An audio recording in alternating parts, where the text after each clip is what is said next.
and welcome to the UC Big News Show. I am ecstatic to be joined by regular stalwarts, including Blair and Zeus. Welcome, one and all. It has been a fairly slow July, as summer is wont to do, but there has been some interesting developments all the same. We've got a compelling Zoom Perspectives, the analyst event, which we'll hear about very shortly. A potential Microsoft and OpenAI feud and what it tells us about relying on potentially one AI vendor, and a not remotely controversial story about Mercedes cars enabling Microsoft Teams meetings. Well then, shall we get stuck into some very tasty news? And I think this open with Zoom's analyst event recap. At Zoom Perspectives, we heard their AI companion is shifting from reactive to a thoughtful teammate, breaking problems into steps, verifying answers, and orchestrating tasks independently. It's being pitched as a defining moment for Zoom getting real about AI-first collaboration. Blair, what was your takeaways from the event? Yeah, I thought it was great. I was really impressed with how far Zoom's come, especially on the CX side of things. So they also, the second day, they actually had a breakout into, actually, no, it was the first day, breaking out into CX and then their workplace stuff. So I was in the CX track. So I, of course, focused more on that. And they have come a really long way. But just in general, I was very impressed with the event and the openness and the transparency, having access to the execs, including Eric, who, I always call the nicest CEO in the industry. But he presented their vision and an update, and we met the new CMO Kim Storin, who's only been there just a very short time. So we expect a lot of branding and messaging and things from her. So obviously the key message was AI and their AI companion and agentic. And Smita Hashim talked a lot about the agentic framework and what they're doing in that area, and really being able to prove that the agentic works, doing tasks and reasoning. And we saw a demo the second day, again, for the CX demo. It showed how the human agent wasn't really involved at all until needed. And the agentic AI, the virtual AI agent just did, everything that the customer needed.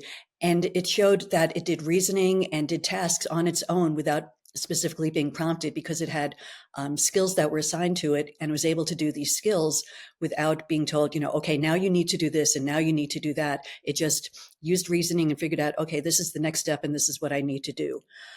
So they've really come a long way with AI and the agentic. So some of the messages we heard, UCaaS and CCaaS convergence, which of course I was thrilled about because that's the thing I've been talking about for forever and ever. But they're really doubling down on that because it is a big focus area for Zoom, and an area where they do have a lot of strength because they're strong in UCaaS and UC, and they're strong in CCaaS, which they're now referring to as CX. They're not really talking contact center. They're talking CX like every other contact center CX vendor out there. They also talked about expanding beyond knowledge-based workers to transforming the way frontline workers connect and communicate. So they talked about that a little bit. And again, AI is a true companion. Those were three of the big messages. So some other things that they talked about, being customer focused. Zoom has always been customer focused, the whole idea of, meet happy, and they're still doing that. Every question that we asked, it always went back to, how does this impact the customer and the customer experience with Zoom? And, they really still truly care about not just driving product innovation, but driving things that are going to make customers love them and things that are easy to use. And that's still really important to Zoom. So I was happy about that. The other thing, we heard the term business outcomes a lot. And I've been dinging vendors because if I don't hear business outcomes in the first, 10 minutes of a presentation, I'm like, you know what, you're missing the boat. But they did talk a lot about business outcomes, especially during the CX session. So that was really good to hear. Another thing that was really interesting, they talked about, they're still serving large enterprises. And of course, that's really important to them. But they're also now really focused on the mid-market, which to me makes a lot of sense because, most vendors are, focused on large enterprises and, there's not too much on the low end, but aside from Mitel and a few others, you don't really hear too many talking about the mid-market. So I think that that's a good opportunity for Zoom. So I was glad to hear that. We also heard a lot Yeah. from, go ahead, Zeus. Yeah, what I really liked about the event was it's the first time I thought we heard Eric articulate the vision of why they've done what they've done, and because he talked a lot about in his and in fact I wish Eric would do a longer keynote. Like he really only did about 15-20 minutes, but he talked a lot about the need to disrupt work and the way we work because it's so broken today, right? We use 10 different applications for 10 different things and we're flipping between them. And it was interesting because uh, Dave Michaels asked the question about, you haven't really updated us on your app strategy, docs and mail and things like that. And I was talking to Gary Sorrentino, their CIO, about this later, and Graham at dinner. And it's clear to me that people don't really, and Dave's question was indicative of this, understand why they built what they built. They didn't build email because they thought email, needed a fix, right? Mm-hmm. In fact, their emails from a user interface perspective isn't all that great. They didn't build docs because they thought docs was broken. They built those things because the integration of those doesn't work. And so I'll give you a very simple example. If I send, Blair, use something in chat or email, and then you can't remember, right? You would have to go search in email and then search in chat. If you could just apply one search to all that content, right, then all of a sudden that becomes a lot more efficient. Now extrapolate that to AI, right? So now if it's able to look at my email, look at my chat, look at my documents, things like that, it's a better, smarter AI. And so I think that's it's an interesting approach I've taken. I know a lot of people thought Eric was crazy for taking on, email and documents because those are well-established markets. But I do think the way, Microsoft and Google have both built those things in their silos leaves them open for disruption. And, I thought it was the first time I'd actually ever heard Zoom explain why they did those things and then the vision that they're working with. And so they're not trying to disrupt UC or CC, right? They're trying to disrupt the way we work. And I think that, the things that they built are leading themselves to that too. So they didn't talk as much about UC-CC integration though, Blair, which I know something's been a hot button for you, but that's been, but I do think the broader theme of what they're doing is interesting. Yeah, and they did, set out initially, the big message was moving from transforming from a collaboration company to a provider of an AI first work platform. Yeah. So yeah, they talked about being an AI first work platform that integrates applications into a single natural language driven interface, enhancing productivity and work effectiveness. So that was, the main vision that Eric set out. And they also said that the ultimate endpoint is true digital twins. So they said, we're not going to see that today, not tomorrow, but maybe, 5 years out, seeing true digital twins. So that was interesting also that he talked about that. He talked about that last year, and then the PR team there kind of shut that down. But he and I had a text discussion after his keynote, and because one of the questions I always have to companies is, what are you going to do with all that time if your digital twin actually saves you time? He's a believer that we might actually move to a 3-day, 4-day work week, right? Yeah, he said that. Yeah. I don't really trust corporate America to do what's in the best interest of the employee. I think they just jack up people's goals. In fact, remember they had the Broadcom person there, and he kind of not jokingly said Broadcom's never going to move to anything but a 5-day work week. In fact, they're more likely to move to a 6-day work week than a. Well, and that's what I was just reading an article yesterday about. What is it, 666? And that being the new thing. Was it 666? Well, anyway, the work hour is going to be, it's going to be a like 10-hour a day work week, a work day, 6 days a week, and that's maybe it was 10-10-6, but that's what China's doing now. And a lot of the Silicon Valley companies now are doing that, where you're working, basically 80 hours a week. And that's, the Silicon Valley and AI companies a lot of them are doing that now. And some of the, when people are interviewed for a job, that's one of the questions is, are you willing to do that? And if not, we Yeah. don't need to continue this interview. So it's really interesting with the productivity that AI is going to produce for everybody. But meanwhile, some of these companies want you to work even longer hours. So there's a big Yeah. dichotomy there. And I am curious to see what, one of the questions I had for Kim was like they've always been the meat happy company, right? And if they're trying to now disrupt work, like what does the 2.0 version of Zoom marketing look like? Because she's got a chance to come in and she didn't really commit to anything other than saying that there will be some bridge to the past. I'd like to see them just move on from that, and just because the problem It's funny that you said with them now is, yeah, everybody thinks of them as a meetings company, right? I mean, it's in the name, right? Zoom Video, right. and if they want to be more than that, I think they need to start like being a little more um, just aggressive in the other things that they can do, and a little bit, perhaps even controversial. So based on the discussion I had with Kim and some of the branding and messaging that she's working on, I think you're going to see that. But yeah, she's only been there, a very short time, so we have to give her some time. But Yeah. she's already, been talking to the analysts about, what do you think of this? And, so definitely getting some feedback. Yeah. Overall, good event. I thought it was one of the better perspectives that I've been to. So. Yeah, and I really love the way they did on the second day. They did small groups with like 3 people in a group, and so we did demos and talking to some of the experts. But it was really nice being in that small group so that we could get our answers heard, and we could really see the demo up close and personal rather than just seeing it on a big screen and them going zoo, zoo, zoo, and you don't really see what's happening. So I really appreciated that. But yeah, all in Fantastic. all, great messaging. Oh, we also they spent a lot of time with Nick Tidd, the new head of global channel go-to-market, and man, he's only been there, what was it, 6 months, and he had made so many changes, and they spent a lot of time, talking about their different routes to market and changes in the partner program. But it is amazing what he's done in that short amount of time. But basically, their vision is to get to 80% of revenue from the channel.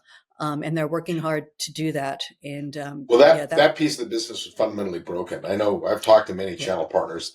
In fact, I kicked the deal over to a channel partner that Zoom then stole out from under them.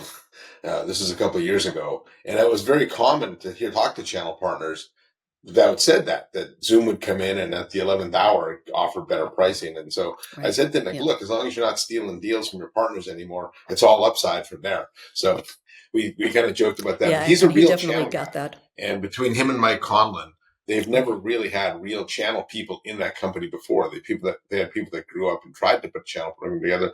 But the data they showed, I think Nick said about when he started there, like 40% of the business flowed through channel, which is way below what the industry average is. I mean, Cisco's 90%, right? So, I think he said it's at 50 now, and he's looking to get it to 60 or 70 by the end of 80 this year. Yeah. Oh, right. Yeah. Right. And then 80 ultimately. Yep. Yeah. And so that's a good aspirational goal, but you gotta have the methodologies and programs and systems in place, and they didn't really have any of that stuff. And I think part of that is the curse you have when you grow up from a small company to a big company. When you're relatively small, you can kind of manage things in your head, right? Because you don't have that many channel partners. But then as you grow up, you need the systems in place. But they didn't really have time to go from the small Zoom to the big Zoom because the pandemic took Zoom and made it a big company almost overnight. And so a lot of those processes that you would have put in place as you grow at normal rates, just they didn't get the opportunity to. Yeah. And as you said, he is definitely a channel guy. In fact, he was next to me at dinner the second night, and I said, you used a lot of terminology that, unless you really understood the channel, people didn't get, because he was, a lot of acronyms and a lot of channel terminology. And yeah, he obviously, is really good at this. And, who's talking about a partner. They launched a new partner support portal. They've got new training. They've had personas where they're reprofiling partners that come into the portal, and then they can present specific information to them based on their persona. Shortening the path to the pipeline. I mean, he laid out a lot to us, and it was very impressive. So I think they're going to do a good job in that. Fantastic. And I think, that's a very interesting, I guess, disparity you guys have outlined, where you've got people like Eric, and in the UK, there is this push towards the 4-day work week, where there's other people going in the opposite direction. I think it's tied to the return to office and the hybrid work debate as well. This is going to be a major shift that's going to stretch in both directions over the next 5-10 years. Again, moving on to the next topic, and this is a bit of a sassy one, which is about there has been reported friction between OpenAI and Microsoft, an almost tense AI power struggle. There's been some reporting that OpenAI executives are reportedly mulling a federal antitrust complaint accusing Microsoft of hoarding AI infrastructure, exerting excessive IP control, and even interfering with OpenAI's planned acquisition of Windsurf. Now, well, this is all very dramatic, or melodramatic rather. I think, Zeus, you had an alternative take where this is perhaps the interesting angle isn't this high scale feud. It's more, I guess, the ramifications of Microsoft focusing on one AI vendor. What is your perspective? Yeah, well, so this is something, if there is a feud, and generally when there's smoke, there's fire. So there probably is some, if you think of Microsoft itself, a very well-established company, sells to corporates, right? OpenAI is, a bunch of guys in flip-flops that come in and, work every day. Culturally, it's quite different. But Microsoft does own a 49% stake in OpenAI, and so they got to figure out the way this works. And I remember when the deal was done, while there was a lot of, hoopla and stuff over Microsoft making this bet, the downside of it is that it locks Microsoft into using OpenAI as the backbone for all of their products. And most of the vendors that we've followed in this space, and even in other spaces, tend to have an open model where whichever the best model is for that particular moment in time, they'll bring that in. And so you change models quite a bit, but Microsoft can't do that, right? Because, again, they're the 49% owner in OpenAI. And so they're, it's like Microsoft's not going to run Office on, the AWS cloud. They're certainly not going to run, Copilot on Meta, right? And I think it's an interesting juxtaposition, because on one side you could say that they're able to keep the AI and their products in lockstep with the OpenAI. But if OpenAI does fall behind, then they fall behind as well. And so this is going to be fascinating to watch, is to see, how OpenAI, which serves the needs of thousands of companies, right? But they have one big majority share owner, is able to balance those two things, where the needs of the Microsoft may not be, but the needs of the others are. And so that I'm sure that's where part of that friction is coming from, is that Microsoft needs them to do certain things. But yeah, there's another side to this. This article I'm looking at says by 2030, OpenAI expects to get 3/4 of its data center capacity from Stargate, which is heavily financed by SoftBank. And that's one of OpenAI's newest backers. So they're kind of shifting away from Microsoft for some of their data needs and power needs. So it's happening both ways. Microsoft, kind of needs to do other things also if OpenAI is going to be moving away from them also. But this article says that OpenAI is still going to increase its spending on Microsoft data centers, but they are, looking at other options also, so not quite as reliant on Microsoft. So there's definitely, the kids need to start getting a little worried about what's happening with the parents, maybe. Yeah. Well, I also think that Microsoft's reliance on OpenAI is higher than OpenAI's reliance on Microsoft, right? And so that it creates an imbalance in the relationship. And, in any partnership, you need the value to be relatively equal. And so if OpenAI can go do other things with other vendors, and they're not totally reliant on Microsoft, that does create that imbalance. And I can see how there could be a rift at the top. Yeah, and I definitely do see it being a liability to Microsoft, because all of its competitors and, like all the contact center vendors and everybody, they're using multiple large language models and AI vendors and, hyperscalers. So they'll say, for a specific use case, they might use, Claude for something and, something else for, if it's a lower cost or if it's more specialized. So just being dependent on OpenAI really limits its capabilities and pricing, because the other vendors say, if one provider has a lower cost for this specific use case or whatever, we're going to use that, whereas Microsoft doesn't have that flexibility. Well, this has all been far too harmonious and agreeable so far. So for the final topic of today, we're going to something a little more contentious. Mercedes has launched a quote unquote first of its kind feature. Microsoft Teams video calls using a car's selfie camera, even while driving. It is available now in the new CLA and potentially other MB.OS models. Drivers can share video, but they won't see others or screen content while in motion, only audio. And the feed switches off automatically for safety. The update also comes with full Microsoft 365 Copilot voice support for hands-free schedule checks, email summaries, task updates, all intended to turn your cockpit into a quote-unquote third workspace. Now, this wasn't remotely controversial. Zeus, shall we start with you before we get to Blair's rebuttal? Yeah, I'm a fan of it to some degree. Like, I certainly don't advocate driving down the highway at 90 miles an hour with your video on, trying to look at PowerPoints in great detail, right? That of course would be irresponsible. But there are a bunch of verticals. You think about, in the construction industry, real estate, things like that, where you are in motion all the time, and you do need to have the opportunity to be able to video people. You could take out your laptop or take your mobile phone and do it. But I do think this integrated experience you get within the car, in a lot of cases, for a lot of use cases, does make more sense.